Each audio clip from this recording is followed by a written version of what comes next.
Ladies and gentlemen, second round of Ignite Amsterdam number 5. Art Bonewald is going to give his speech, and Art is director of Gamehouse Studio Europe at Real Games, and also has been a lecturer in game design at the Utrecht School of Arts. People, just please put your hands together for Art Bonewald.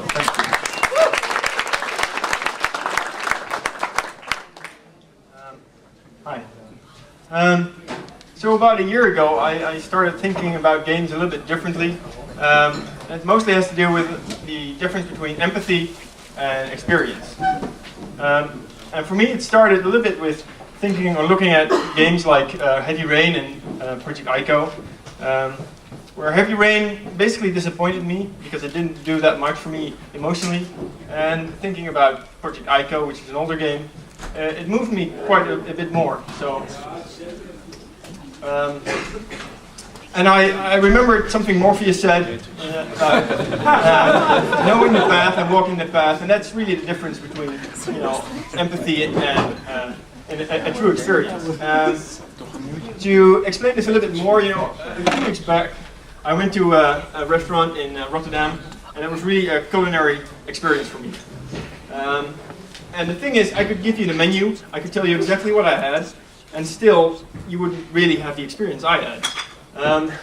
You could walk in, you could see me dine, you could see me have fun, you could see me enjoy the food, and the only thing you can do is imagine how good the food was. You can't really experience it.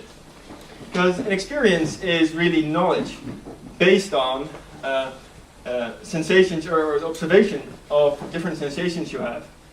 While if you think about empathy, that's really the ability to try to imagine what it's like to have certain experiences or emotions.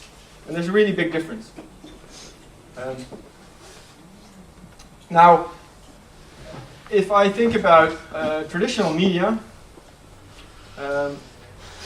in the sense that I think about a lot of books and films, you see that Heavy Rain really uses the film approach, while a game like Ico uses an experience approach, where you actually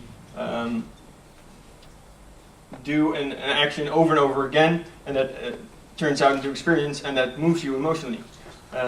And books and movies do this all the time. They use empathy, to move you, to try and let you imagine what it's like to have a certain experience. But they're really one-way communication. They really are all about having for you to imagine what it's like to see a certain character or see a certain situation.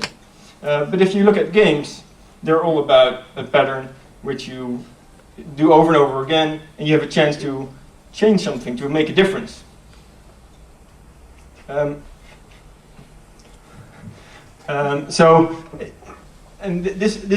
This interaction is really what moves you emotionally, and emotion is something which triggers the memory, and an emotional experience is something which stays longer with you. And that's why it is really important to us as game designers. Because as game designers, we want you to not only learn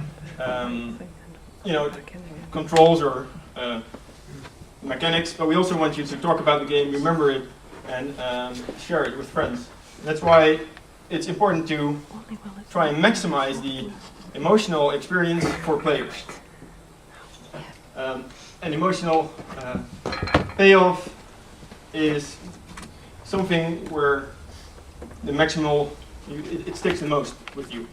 So we do this by creating a pattern, and in, for instance, Project Ico, you save the girl over and over again, and in order to create an emotional payoff at the end where she actually dies.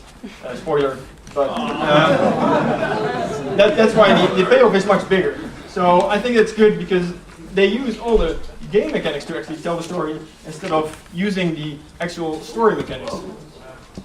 And this is actually what creates worth, value to a player.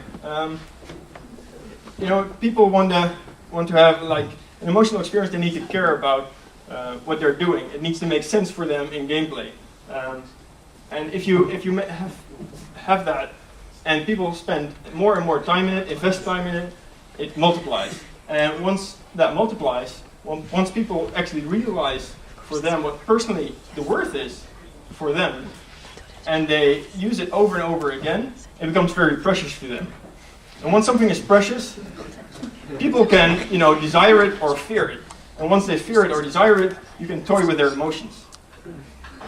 So I think it would be best to focus all our attentions not on game mechanics as such, but as on maximizing emotional experiences and actually tell stories through those mechanics instead of using the same old story traditions we have, and in that sense create maybe new stories and even, create even nicer games and expand our games to an even bigger audience.